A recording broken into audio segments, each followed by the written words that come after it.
Olha, durante esta pandemia, as denúncias de violência contra as mulheres diminuíram, mas os assassinatos aumentaram. Além de prevenção e proteção, a população feminina necessita de políticas públicas integrais para que ela seja atendida 24 horas por dia e saia do ciclo de violência. Esta é uma das conclusões do terceiro anuário com as estatísticas de 2019 sobre crimes contra a mulher. Antônio Carlos Silva tem as informações. Vamos ver. Mariana foi vítima de violência doméstica e familiar, mas como parte das mulheres, não tinha noção de que estava sendo agredida. Eu lembro que eu ia no meu psicólogo enquanto eu ainda estava dentro da relação, e eu lembro num determinado dia uma coisa que me marcou muito, que foi um dia que ele me enforcou 2 vezes, e eu cheguei para ele e falei assim, então, ontem ele me enforcou uma vez, aí ele me largou, aí ele me enforcou a segunda, eu achei que eu ia morrer porque eu desmaiei. E ele, meu psicólogo olhou para mim e falou assim, você está contando isso para mim como se fosse, oi, bom dia, eu tomei café com leite. E para eu me dar conta de todas as agressões que eu tinha passado e viver, porque a gente é como se você entrasse, como se você visse tudo de fora, porque a dor ela é tão grande que você escolhe não sentir nada. E você permanece aquele nada. E essa situação de recuperação é, na verdade, você ir para o fundo do poço e se reerguer. A dependência emocional da vítima em relação ao agressor é uma das principais situações que dificultam a mulher a sair do ciclo de violência enquanto está sendo agredida. Essa pesquisa, em relação à dependência emocional, nós ainda não temos, né? Não traçamos esse perfil em relação à dependência emocional no anuário da delegacia.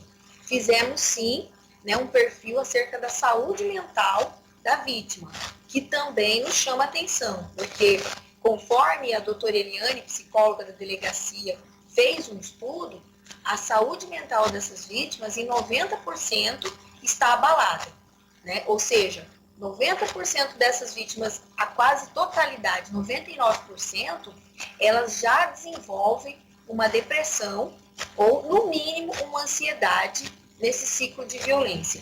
E algumas, né, cerca de 40% já estão com sintomas esquizoides. Mas então, o que nos move a dizer que a dependência financeira também, né, constitui um grande obstáculo é essa pesquisa, né? É realmente essa questão mesmo de que a própria vítima, ela se declara, né, sem profissão, sem emprego, né, ou desempregada totalmente. O nosso cérebro ele tem 2 mecanismos quando a gente passa por uma violência profunda, apenas 2. Ou a gente vai para um viés de destruição, que significa o quê? Aí entraria ou o homicídio, ou a tentativa de suicídio, que é o que você trouxe, ou a gente passa com o que a medicina chama a psicologia de dissociação psíquica. Nesta pandemia da Covid, as denúncias de mulheres agredidas diminuíram, mas as mortes aumentaram.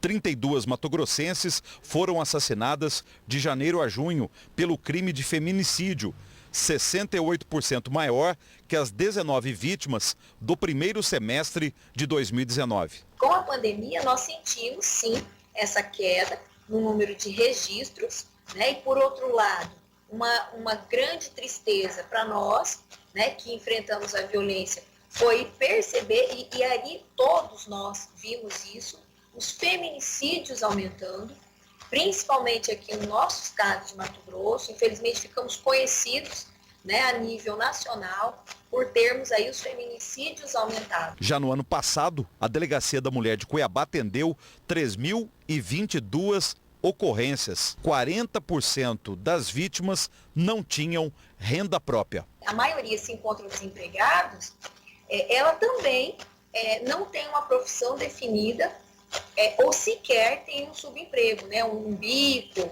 algum emprego informal. Então, são realmente mulheres que dependem de políticas públicas para retomar a sua vida, né, sem violência. Mas como elas vão fazer isso se elas são dependentes financeiramente ou sequer possuem um emprego? Pelos dados de 2019, 40% das violências são praticadas contra as mulheres entre a noite e a madrugada. Mais de 30% dos casos ocorrem às segundas e quartas-feiras, o que aponta a necessidade de atendimento às vítimas durante 24 horas por dia e com ações de uma rede de proteção. Se você somar período noturno com a madrugada, nós temos aí, então, cerca de mais de 40% das ocorrências de violência nesse horário. Elas se concentram, então, nesse horário noturno, né, até às 7 horas da manhã, que é o período da noite e da madrugada. Ou seja, nós realmente precisamos falar, nós precisamos discutir, né, atendimento. E quando eu digo atendimento, veja bem, não é só a questão do primeiro atendimento, né? Nós falamos muito a questão do plantão, de que precisamos estar atendendo essa vítima durante o período noturno. Mas quando eu digo atendimento, nós temos que pensar na rede como enfrentamento a essa violência, né? Essa vítima, ela precisa ser atendida prontamente na segurança pública, ou seja, pela PM, pela Polícia Civil, mas ela também precisa dos outros serviços. As violências mais praticadas contra a mulher são ameaça, injúria e lesão corporal. Com os crimes, mais de 25% foram passionais e 58% não tiveram uma causa específica, mas podem ter sido provocados por machismo. Nem uma mulher ameaça e também um outro homem, ou seja, não temos motivos para a violência. Mas quando nós discutimos a questão aí motivacional, seria mais o elemento potencializador dessa violência.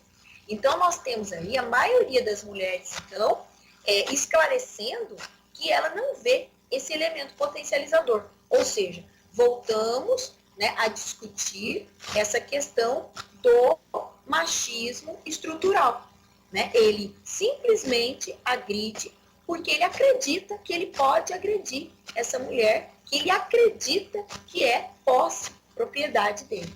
No ano passado, a polícia registrou 200 descumprimentos das medidas protetivas em relação às mulheres vítimas de violência. A Lei 11.340, quando ela foi inaugurada, lá nos idos de 2006, ela não contemplava nenhuma espécie tipificação penal. Não existia nenhum crime definido na Lei 11.340. Mas ao longo dos anos, foi se observando que esse autor, ele, apesar de receber uma ordem judicial para cumprimento, né, de algumas determinações judiciais, e na maioria delas seria a obrigação do distanciamento da vítima, né, de se manter afastado da vítima, ou muitas vezes a própria obrigação de sair daquele ambiente doméstico. E ao longo dos tempos nós fomos observando uma grande quantidade de autores que descumpriam essas medidas. O terceiro anuário destaca a importância de uma outra política pública, o pós-atendimento à mulher vítima da violência doméstica e familiar.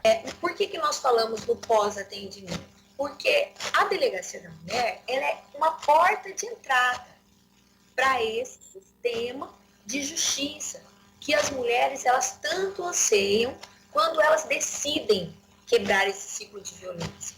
É muito importante nós frisarmos que quando uma mulher, ela decide quebrar o ciclo de violência, ela, geralmente, se você perguntar, ela está interessada em não ser mais constrangida, perturbada, né, naquela relação.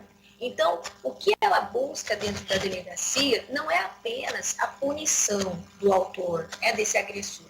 O que ela busca são atendimentos que possam, então, estar corroborando com essa outra vida, esse reinício, né, de uma vida que ela vai ter sem violência. Mulheres, não se calem, denunciem. A gente sabe que não é fácil, a gente sabe que se trata-se de sociopata ou pessoas com transtorno de personalidade, tem processo envolvido, tem ameaça envolvida, tem muita coisa envolvida por trás, então assim, não é uma decisão fácil.